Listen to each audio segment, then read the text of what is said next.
As Marcus mentioned, my name is Yvette, for those who do not know me, and I serve on the cafe team. And I am super excited, as always. I think I always say this every time I share the word, but it really is true. I am super excited to be sharing the word with you this morning. It's always a great privilege, and I don't take it lightly. So thank you, Marcus and Sean, for trusting me with such privilege.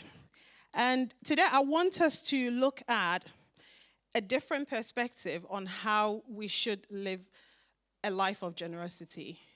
And I shouldn't be amazed by now how God works, but I always still do, because I just find, since we got in this morning, it's all been about giving and generosity, and it's just amazing. I don't even think I need to say much, but I'm still gonna.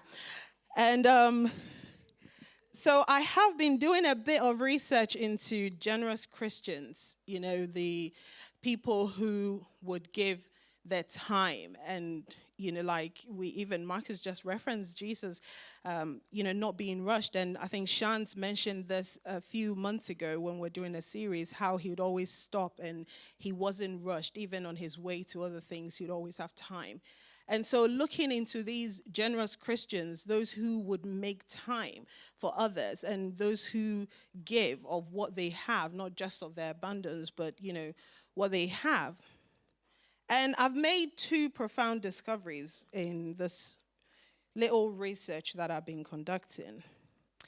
And the thing is, a lot of people think that giving is a selfless act. But after this research, I think that I do disagree on some levels. Because my discovery, I found that a lot of, these generous Christians, their motivation to give was not just out of selflessness, but for a lot of them, they had this sheer joy and fulfillment that they get out of giving. I mean, how selfish is that?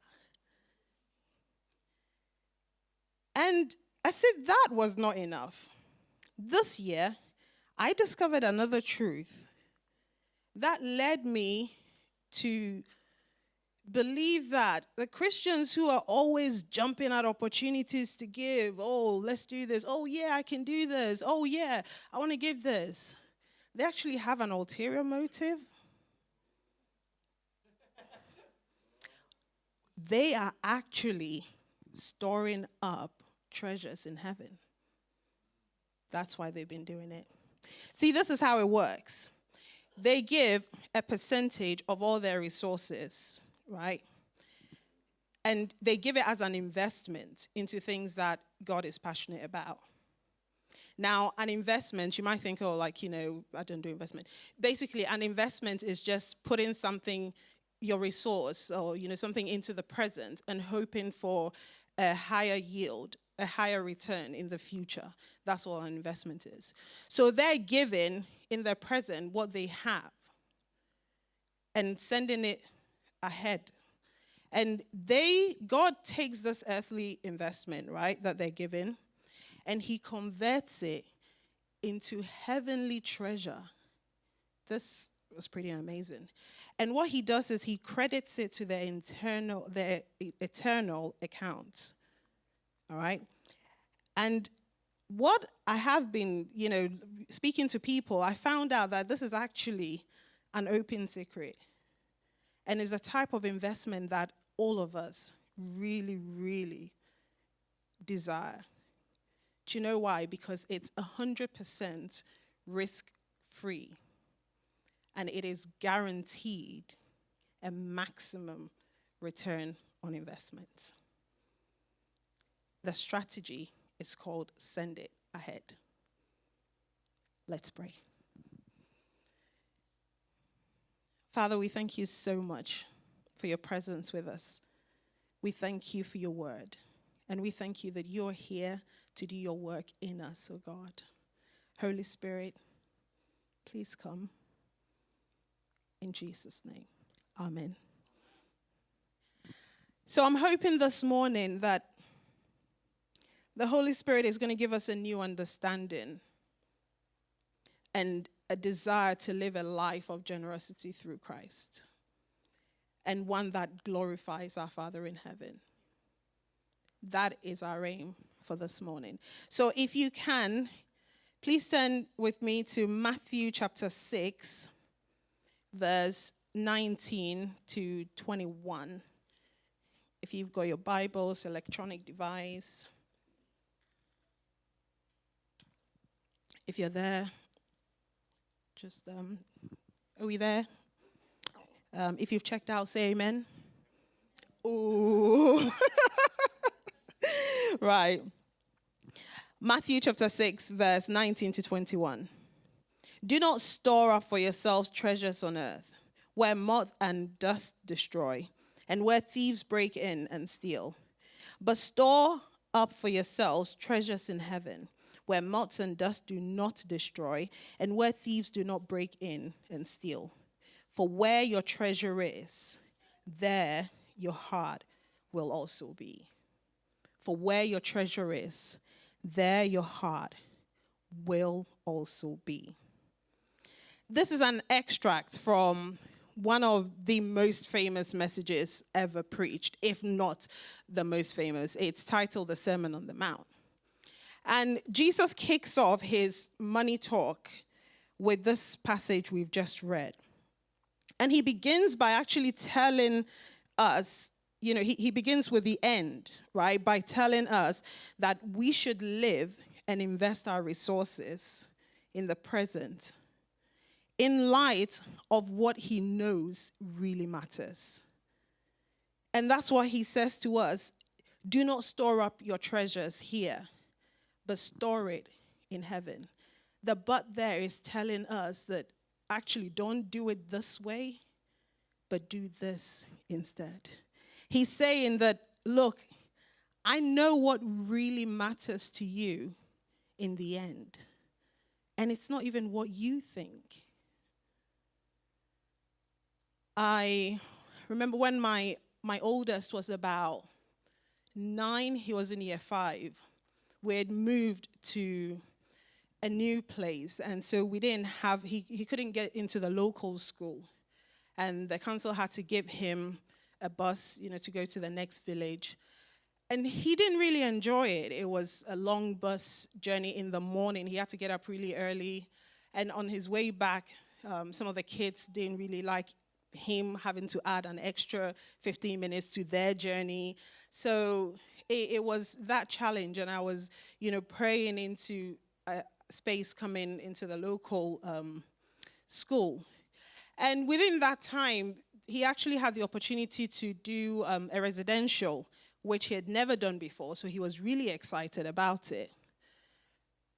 And after we've signed up for him to go to the residential, we had space come up in the local school. It's like, amazing. So I said to him, well, we've got space in the local school now. I know how much, you said you don't have any friends and people don't like you and all that. So this is a good opportunity. But at the same time, I do understand that we've moved around quite a bit. And so I don't necessarily want to do that. We want to give you the opportunity to actually, make a decision on this. Have a think about it. My son had a think about it or not, and said, no, I like it. I'm going to stay. It's like, you sure? Yeah. Okay. So he stayed, went for the residential, came back from the residential. It's like, I really hate the school. I want to move. He just wanted to stay because he wanted the opportunity to do the residential. And I was like, Ethan, we talked to you about this. We spoke to you. We actually gave you that opportunity to decide. This is what my son told me, and it's something that has stayed with me since. But why would you trust me with that decision? I'm only a child. What do I know?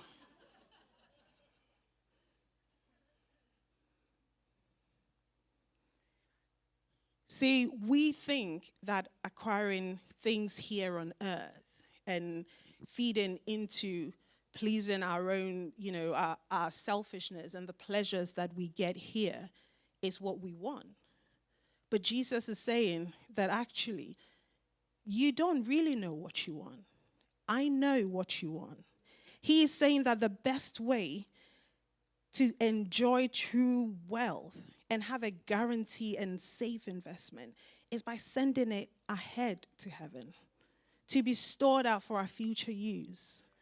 And how do we do this? We do this by opportunities like what has come up this morning, sowing into the needs of others, doing things that helps advance the gospel, the good news of Christ, seeking the good of others.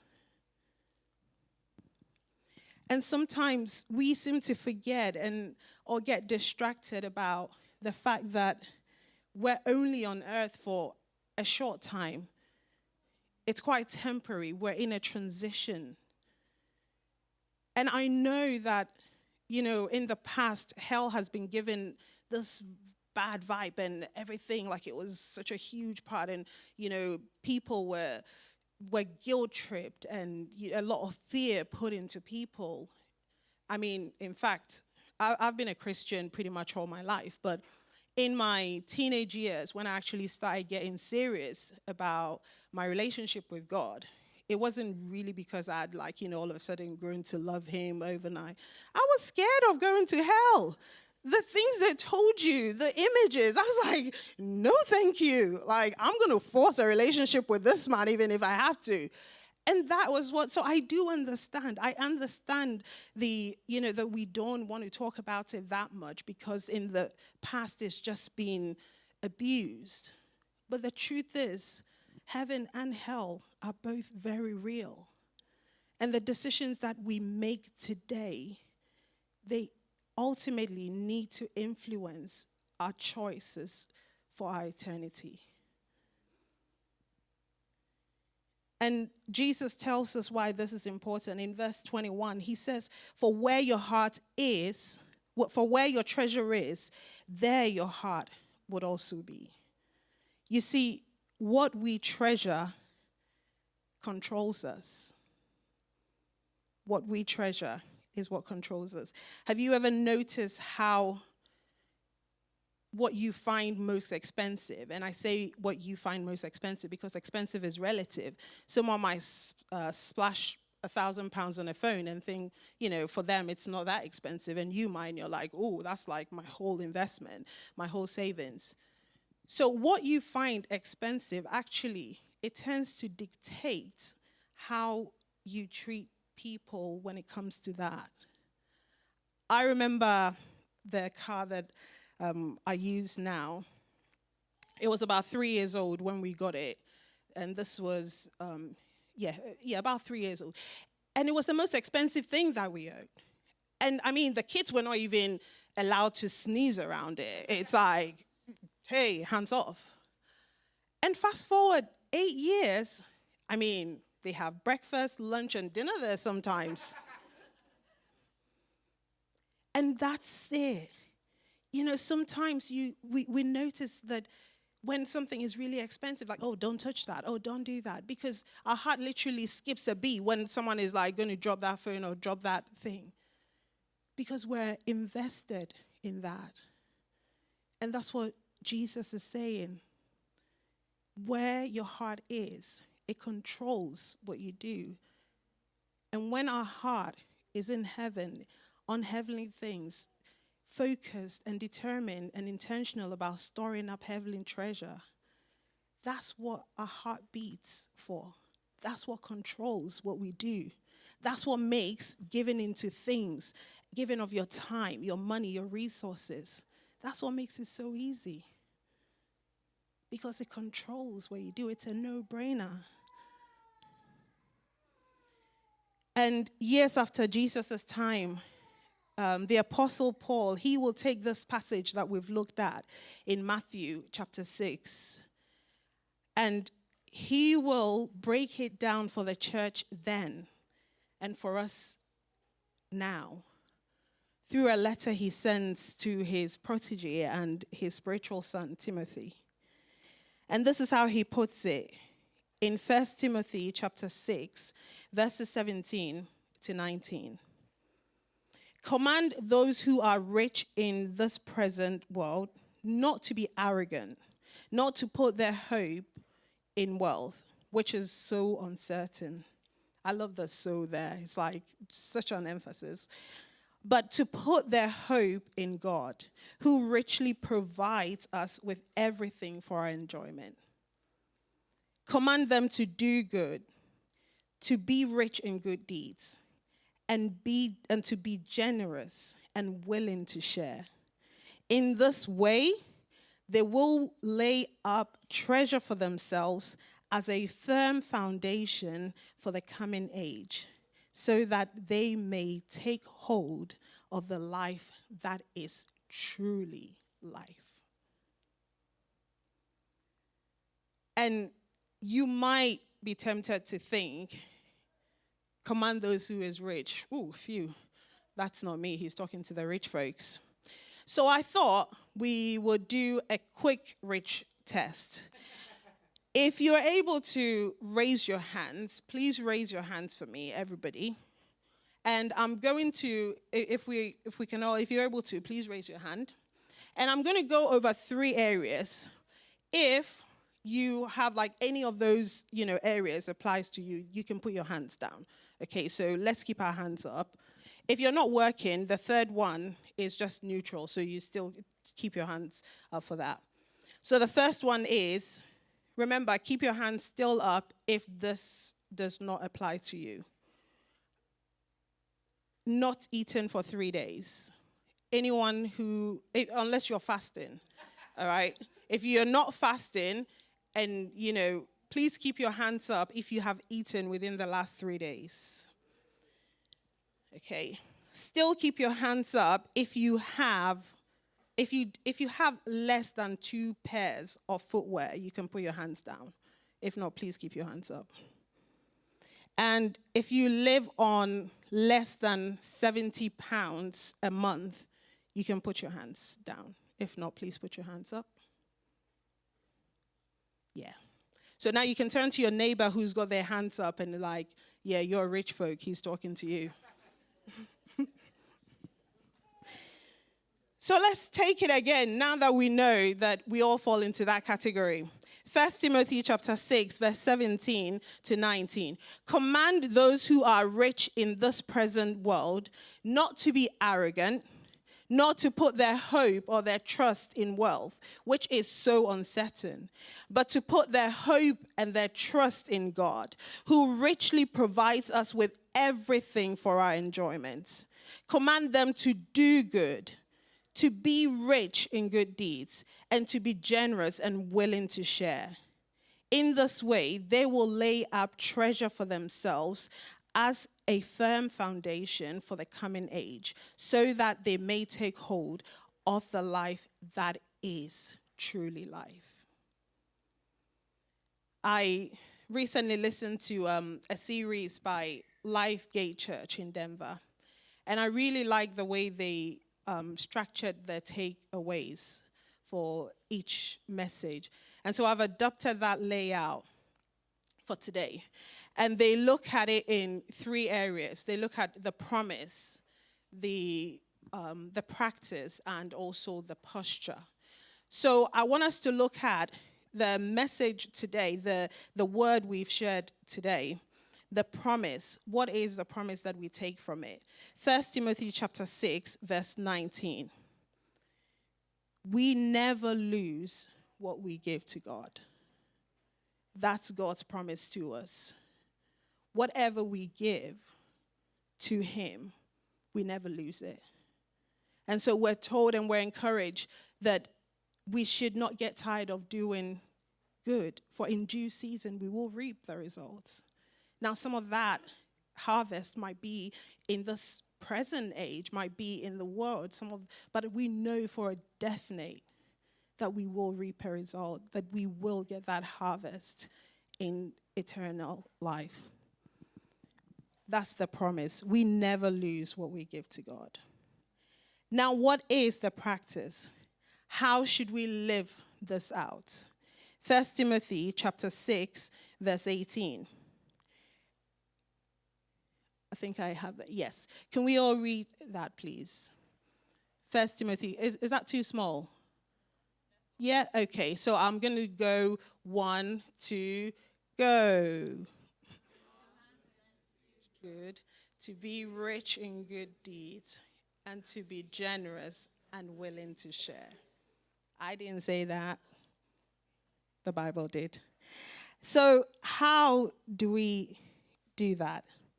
All right. How do we live? That's how we live. What we should do to live that out. And for a lot of us, and you might have heard this before, but as Christians, as believers, it's important how we give, right? How we manage our resources. A few weeks ago, we're looking at stewarding things well, and Marcus spoke about, stewardship and some of the areas that we need to steward in our lives. And for us as Christians, when it comes to stewardship with our resources, our time, our money, the 3 principles that makes it so easy for us to follow, and you may have heard this before, and if you haven't, it simply is to give first, then to save, then to live. All right. And for some, this might mean that we need to start budgeting. A budget really is just having a plan for your resources. And so for some of us, it might mean that that's where we need to start from because we haven't been very good managers. We don't even know what we're managing and how well we're doing it. And I love how we like to reference the Good Samaritan and look at, what he did and how amazing that was. But I want to read something out to you from the story Jesus tells us about the Good Samaritan. It says, "And the next day he took out 2 denarii and gave them to the innkeeper, saying, 'Take care of him, and whatever more you spend, I will repay when I come back.' He said, 'Put it on my tab.' He could not have done that if he didn't have a budget. He wouldn't know what he had to spend, what he could give. And that's what the practice means for us. It means by first starting to take good care of what we have, what God has entrusted in our care. So we need to start budgeting, and then that would actually help us to be intentional about how we give and where we give. And there are a lot of ways that we can do that. You can use a budgeting app. There are a few of those. You can use an Excel spreadsheet, for instance, or you can go old school like me and use a book. And it's really about, all you have to do is just take that time to look at all your income, whatever you get, salary, benefits, all of that. And then how much is going out? What are your expenses? And then some of us might need to start trimming down some of those expenses when we come face to face with it and actually find that we are wasting the resources that we have been entrusted with. And for some of us, that might be one of the reasons that we struggle to put those treasure in where it really matters. All right? And when we look throughout the Bible, I think it's important. This is why our holy habits, Sean talked to us about reading the Bible, how we study the word. And that's why it's so important, because we need the Bible as the lens through which we see everything. When you go into the world of finance, personal finance, a lot of the times, the advice that they give you is contradictory to what God says. Because for them, giving is surplus, giving is a bonus. But to us, it's the first thing that he asks us. And then we've got to save. We've got to save because the Bible says, do not live as unwise people, but as wise. So he even tells us in Proverbs chapter 6, go to the ant, consider its ways, and be wise. It has no commander, no overseer, no ruler, yet it stores its provisions in summer and gathers in the harvest. So you need to save as well. And these are practical ways that we are able to manage better what God has entrusted to us. And when you look at the life of the Apostle Paul, one of the things that he always tried to make sure of is to tell his people, like, look, I didn't become a burden to you. And he would tell people, those who are able to work, go and work so that you can take care of the needy and the poor in your society, in your circle of influence, in your community, like the food hub, like our lunch, to be able to actually give to those who need it. And then finally, when it comes to the practice, to live. In fact, when we look at the 1 Timothy verse, the passage we read, it says God gives us everything for our enjoyment. All right? He wants us to have nice things. He just doesn't want those nice things to have us. And when we give, giving is how we release control of things having us. That is how we release control. And it also demonstrates good stewardship. And you'll be thinking, well, how does giving demonstrate good stewardship? Well, as a steward, you are a manager. So the first thing you need to establish is that it's not for you. Someone has given it to you to manage it. Now, the person who is giving it to you, he calls himself a generous God. So if you're going to manage something for someone who is generous, he wants you to be an extension of his generosity.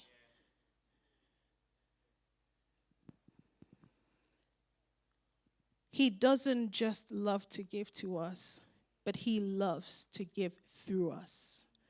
And so when he gives to us, one of the first things we want to do, take a moment, take a pause, pray about it, and ask him, where do you want this resource to flow? How do you want me to distribute it? And then finally, the posture. This is our heart posture. All right? And that is 1 Timothy chapter 6, verse, we're looking at 19. 17. Right, yes. Command those who are rich in this present world not to be arrogant and not to trust in their money, which is so unreliable. Their trust should be in God, who richly provides for us with everything, who richly provides us with everything to enjoy. Not to trust in their money, which is so unreliable. I mean, when we look at earthly investments, because, I was doing some research, but you think like, people will say, property is good. Well, what if there's a natural disaster? And then like, yeah, but you're going to insure it. But what if that insurance company goes bust? We've seen that happen. It's like, I'll buy shares. Well, what if that company goes bust? It is so unreliable. So our heart posture should be that of gratitude and trust in God. Not in ourselves, not in our abilities, not in the resources, not in creation, but in the Creator. That should be our heart posture. Gratitude for everything that he's given us. And then trust. Trust. Jesus ended his money talk in Matthew chapter 6 after he had spent about 6 verses talking about, money and how we should handle it, our relationship with it. He spent the next 10 speaking into how important it is that we trust God. He says, do not worry, do not worry, do not worry. And that is so important for us, especially in a time like this. He's saying that trust God. He takes care of the flowers. He takes care of the birds. You mean more to him. And he invites us into a relationship of complete reliance and trust in God. And this is what it looks like. So I get to bring out my dartboard and I get to invite him. If you're sitting near the edges, it's probably best for you. Right. These are just props. I'm not sharing them.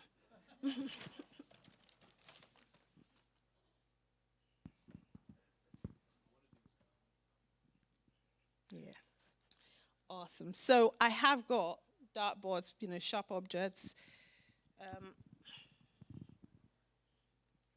Now, if I told you that Tim was a junior dart champion and he's been practicing, for the last few years, and he is going to go, let's say, treble 20, would you believe, like, if it was true, okay, I mean, it is true. You don't know that it's not true.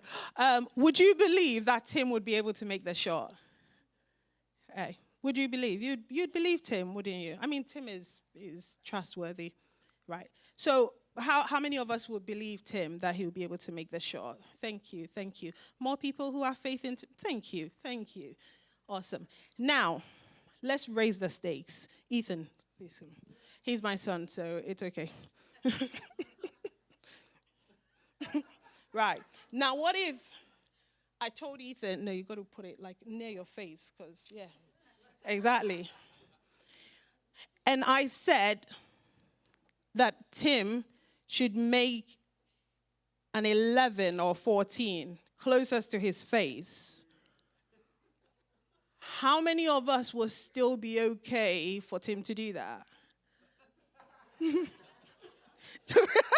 I mean, if it wasn't Ethan holding it, that is.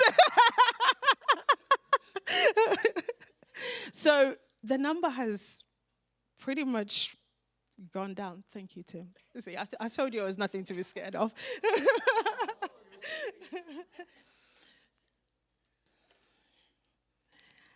Okay. But the truth is, when we're in the distance, when we're thinking like, oh yeah, he can do it. I trust that he can do it. We're on the sidelines, in the distance. It's okay for us to say we trust God. But actually, when the stakes are high, when there is a possibility that it could hit our face, we begin to think, I mean, I'm okay to sing about it, but am I really okay to completely trust him? Can I really trust that he can heal me? When we're faced with those big decisions, those big challenges, those difficulties, when the going gets tough and the narrative is causing fear and panic and anxiety, are we still willing to trust him? And this is what Jesus is saying. He says, trust my Father to provide. And we've sang about it this morning, how good a father he is. And Marcus has, talked about it. And it just all comes together. And so if you don't hear anything at all today, through different channels, he's telling you, trust me. Not just when you're on the sidelines, but when you're actually in what feels like a fight. Trust me to provide for you. Trust that he will provide for you, and then you also entrust him with whatever he provides for you. Whether it's children, whether it's money, whether it's a job, your time. He gives us our time. We then entrust it back to him by serving the needs of others with it. And this is his promise, that by doing so, we're going to store up treasures for ourselves in heaven, which is 100% risk-free and guarantees a maximum yield on return. Let's pray. Father, we thank you for your word. We thank you that you are such an amazing God, that you love us. Father, help us, oh God, not just be hearers of your word, but be doers. In Jesus' name. Amen.